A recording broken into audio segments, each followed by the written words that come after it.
या विश्वात रक्ताच्याही नात्यापेक्षा मैत्रीचं नातं श्रेष्ठ आहे.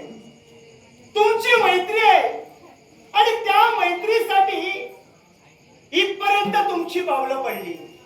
जशी तुमची मैत्री आहे तशी भानुमतीची आणि सुप्रियाची मैत्री आहे. जसं तुम्ही मित्रासाठी झटता तशी या भानुमतीसाठी झटणं हे सुप्रियेचं कर्तव्य आहे. मग आमचा जो मार्ग रोखला तो काणी कशासाठी? एकाच कारणास्तव. ऐकूया. स्त्रीची निर्भत्सना करणं कर्णाला केव्हाही पटलं नाही. हा, पण संप्रत मित्रत्वाच्या फक्त शब्दासाठी आणि त्या माझ्या मित्रासाठी आज मला इथपर्यंत यावं लागलंय. म्हणून अंगराज कर्ण आपल्याजवळ समजावणी करतोय. भानुमती माझ्या स्वाधीन करा आणि माझं कर्तव्य पूर्ण करण्याची जबाबदारी मला ते कर्तव्य पूर्ण करू द्या. अंगराज, सहज तुमच्या मुखातून शब्द बाहेर पडले. ही भानुमती तुमच्या स्वाधीन करा. तुमच्या समोर सुप्रिया उभी आहे. मी रक्ताचं पाणी करे ढाल म्हणून मी तुमच्या समोर उभी राहीन. पण ही भानुमती तुमच्या स्वाधीन केव्हा येऊ शकत नाही. हे पहा, तुम्ही झटताय तुमच्या मैत्रीसाठी आणि अंगराज करणारा आपल्या मैत्रीसाठी. तुमचंही तत्व अंगराज जाणतोय. कारण मैत्री काय आहे याची व्याख्या अंगराज करणाला पूर्ण ज्ञात आहे. मग अंगराज, हा, मला सांगा, काय ते? एक शंका आहे तुमच्याबद्दल. माझ्याबद्दल शंका? हो, तुम्ही खरंच मैत्रीसाठी आलात की तुमच्यावर उपकार केले मित्रा म्हणून आलात? हे पहा, तुम्हाला जे काही बोलायचं असेल ते स्पष्ट बोला, जेणेकरून तुमच्या शंकेचं निरसन हा कर्ण करेल. मला जे काही बोलायचं आहे हे कदाचित पूर्णपणे तुम्हाला ज्ञात आहे. तरी सुद्धा मी असं का म्हटलं? का? कारण वासंतिक पौर्णिमेच्या दिवशी शस्त्र स्पर्धा भरविण्यात आली आणि त्यात तुम्ही सुद्धा उपस्थित होता. निश्चित. पण त्या शस्त्र स्पर्धेत सूत पुत्र म्हणून तुमची हेटाळणी केली गेली. तुमचा अपमान करण्यात आला. त्या क्षणी तुमच्या मित्रानं आपल्या मस्तकी असणारा राजकिरीट तुमच्या मस्तकी परिधान केला. एवढंच नव्हे, अंग देशाचं राज्य अहो अंगराज तुमच्या स्वाधीन केलं आणि अंगराज करणं म्हणून या विश्वात तुमची ओळख झाली. म्हणून विचारलं तुम्हाला, खरंच मैत्रीसाठी आला की उपकार केले म्हणून आला? म्हणजे मैत्रीची व्याख्या तुम्हाला समजली नाही. ऐकूया.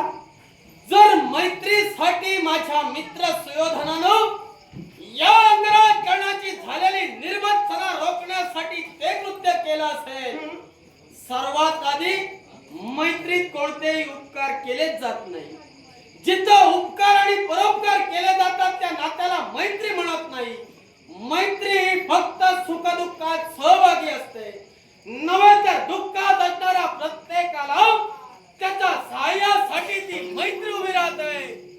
संप्रत जर त्या भरलेल्या सभेत या अंगराज कर्णाचा अपमान होतो, हे माझ्या मित्राला नव्हे तर त्या मैत्री तत्वाला ते पटलं नाही. म्हणून त्यानं अंगदेश मला बहाल केला. नव्हे तर राज किरीट माझ्या मस्तकी धारण केला. कारण ज्या अंगराज कर्णाची निर्भत्सना त्या सभेत होत होती ती निर्भत्सना कुठंतरी थांबली जावी आणि मैत्रीच्या नात्याला उजाळा दिला जावा. म्हणूनच आणि फक्त त्या मैत्रीच्या नात्यासाठी आज अंगराज कर्ण माझ्या मित्राच्या बाजूने उभा आहे. अंगराज, यात उपकार परोपकार काही नव्हे. मैत्रीत उपकार नाही असं तुम्ही म्हणताय. पण मला सांगा, एखादा मित्र जर आपल्या जीवनात चुकत असेल तर त्या दुसऱ्या मित्रानं त्याला सहाय्य करायचं असतं की तो चुकतोय ही चूक त्याच्या निदर्शनास आणायची असते? चूक निदर्शनास आणायची. मग हा तुमचा मित्र चुकतोय त्याला पाठीशी तुम्ही घालता, ही मैत्रीची व्याख्या झाली. प्रथमतः माझा मित्र चुकला कसा तेच सांगा. एका स्त्रीच्या हस्ताला पकडणं म्हणणं गुन्हा आहे मान्य अंगराज करणारा. मग पण त्याचप्रमाणे जर एका वीराची निर्वासना होत असेल त्याचं शल्य काय आहे अंगराज ओळखतो, दुसरा कोणी ओळखू शकत नाही. अंगराज तुम्ही कोणी पण सामान्य नव्हे. पण एका वीराची अंग देशाचा एक राज्यकर्ते तुम्ही आहात. हा. ज्यावेळी राज्य करता सिंहासनावर बसतो ना त्यावेळी तो प्रतिज्ञा घेतो आणि ती प्रतिज्ञा कोणती असेल? परस्त्री माते समान, परस्त्री कन्येप्रमाणे, परस्त्री भगिनीप्रमाणे. मग ज्यावेळी राजगादीवर तुम्ही बसलात ही प्रतिज्ञा तुम्ही सुद्धा घेतला होता. निश्चित. मग एक राजकर्ते म्हणून ज्यावेळी तुमच्या मित्रानं भानुमतीच्या हस्ताला धरलं मग एक राजे म्हणून त्याला विरोध तुम्ही का केला नाही? एकाच कारण असतो. ऐकूया. मी काय म्हणालो? हं? स्त्रीची निर्वसना करणं हे पाप आहे, अधर्म आहे. हो ना? पण ज्यावरती एका वीराची वीरस्त्री जागृत होते त्याच्या वीरत्वावर जर प्रश्न उभा राहत असेल तर त्या वीरानं केलेलं कृत्य हे निश्चितच सत्यवादी असेल. नपेक्षा स्वयंवरात घडलेला प्रमाण तुम्ही सुद्धा जाणता. अंगराज हा. तुमचा मित्र नक्कीच पराक्रमी आहे. हो. मग मला सांगा तुमच्या मित्राच्या वीरस्त्रीला डाग कुणी लावला आणि की तुम्ही लावला? वीरस्त्रीला डाग केव्हा लागला जातो? केव्हा लागला जातो? जर त्या स्वयंवर मंडपात कृतीच घडली नसती हा तर प्रतिक्रिया उमटलीच नसती. इतरत्र सारे नृपती भूपती होते. पण संप्रत एका वीराला जर त्याची निर्वसना केली गेली असेल साहजिकच कुणी वीर उठून उभा राहील आणि त्याच कृतीचा निश्चितच प्रतिकार करेल. अशी क्रिया कोणती घडली होती ती भानुमती? तुमच्या सखीला विचारा. कारण तुमची सखी भानुमती स्वयंवर मंडपात फेरफटका करत होती. देशोदेशीचे नृपती आसन स्थित होते. हं? ज्यावेळी माझ्या मित्रासमोर तुमची सखी गेली हा त्यावेळी जो प्रसंग घडला तुमच्या सखीला ज्ञात असेल. नपेक्षा अंगराज करणं असं म्हणतोय जर माझ्या मित्राला तुमची सखी जर पसंती दुसर उतरली असेल तर त्यानं केलेलं कृत्य मला तर मान्य आहे. का मान्य? एकाच कारण असतं. मला सांगा हा. स्वयंवर मंडप भरला गेला, अनेक राजे उपस्थित होते. एवढंच नव्हे तर भानुमतीची पितृदेवता तिथं उपस्थित होती. ही जर तुझ्या मित्राला आवडली होती तर त्या मित्रानं वरिष्ठांची संमती घ्यायला नको का? ती संमती न घेता तिच्या हाताला धरून ओढत देणं हा कुठला शिष्टाचार तुमचा? हा शिष्टाचार नव्हे. मग नपेक्षा जर माझ्या मित्राने राजकर्त्याला विचारून जर त्यांना कथन करायला हवं होतं की तुमची कन्या मला पसंत आहे, मनपसंतीचा स्वयंवर तिचा, हं, तिच्या मनाला जो वर पसंत पडेल त्याच्याशी ती लग्न करणार. हा मग जर माझ्या मित्रानं हे कथन केलं असतं तर प्रथमतः राजकर्त्यानं आपल्या कन्याचं कारण पुढे केलं असतं. मग मनापसंतीचा जर स्वयंवर होता हा. तिच्या इच्छेनुसार ती वर निवडणार होती. मग त्या स्वयंवरात तुमच्या मित्रानं हिच्या हस्ताला हात का घातला? एकाच कारणास्तव ज्यावर ती माझ्या मित्राला ती पसंत पडली असेल, नपेक्षा तिच्या सौंदर्यावर तो मोहित झाला असेल, त्याला तिच्याशी लग्न करायचं असेल म्हणून त्यानं ते कृत्य केलं. आणि धर्मशास्त्र सांगतंय अहो, लग्न एकाच्या इच्छेने होत नाही, त्याला दुसऱ्याची इच्छा तेवढीच महत्वाची असते. लग्न या शब्दाचा अर्थच मुळी असा होतोय दोन परस्पर भिन्न कुटुंब ज्यावेळी एकत्र येतात त्या दोन कुटुंबामध्ये एक नातं निर्माण होतं, त्याला लग्न असं म्हटलं जातं. मग हिची इच्छा सुद्धा तो बळजबरी का करतोय? लग्न करण्याच्या अनेक पद्धती आहेत. हो ना? त्या ज्या माझ्या मित्रानं जो मार्ग अवलंबला धर्मशास्त्रानुसार मला योग्य वाटला आणि म्हणून त्याचा पाठिंबा देऊन अंगराज करणं उभय तोही भानुमतीला घेऊन जाण्यासाठी. अंगराज, तुम्ही धर्माचे पुरस्कर्ते आहात, अधर्माचे नाही. निश्चित. हे मात्र पूर्णपणे तुम्ही लक्षात ठेवा. हा. तुमचा मित्र एकच सांगतोय आधी क्रिया घडली आणि नंतर घडलीची प्रतिक्रिया घडली. आणि क्रिया कोणती? तर या माझ्या सखीनं भर स्वयंवर मंडपात मने नाक मुरडलं. तुम्ही पाहिलं होता? मी तेच म्हणालो. तुम्ही हे पाहिलं होतं मी का? काय म्हणालो? मग मित्र सांगतोय आणि तुम्ही ऐकतात. ओ थोडं बोलण्याचा अर्थ तुम्हाला समजला. ऐकूया. मी काय म्हणालो? हा ज्या सर मंडपात आसनस्थित राजकर्ते होते प्रत्येकाच्या समोर तुमची सखी जाणार होती, कारण तिचा मनपसंतीचा सरोवर. अर्थात माझ्या मित्रा समोरची प्रक्रिया घडली, त्याला त्यानं प्रतिक्रिया दिली.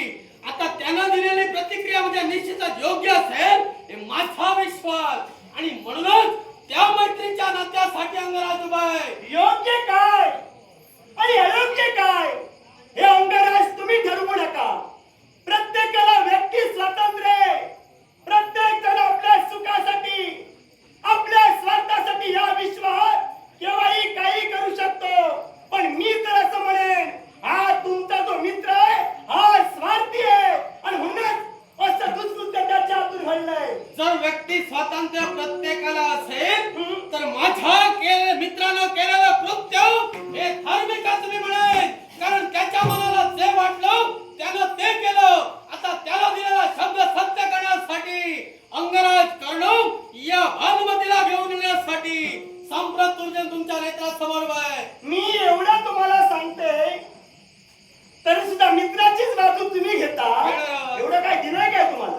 काय दिलंय? काय दिलंय काय तुम्हाला? मैत्रीच्या नात्यात देवाणघेवाण पाहत नाही. हा तर मित्रत्वाचं नातं श्रेष्ठ केव्हा गणलं गेलं? तर आपला मित्र दुःखात असताना, त्याची अवहेलना होत असताना जर तो आपल्या पाठीशी खंबीरपणे उभा आहे, मग त्याच्यासारखा दुसरा आपला मित्र कोणी असू शकत नाही.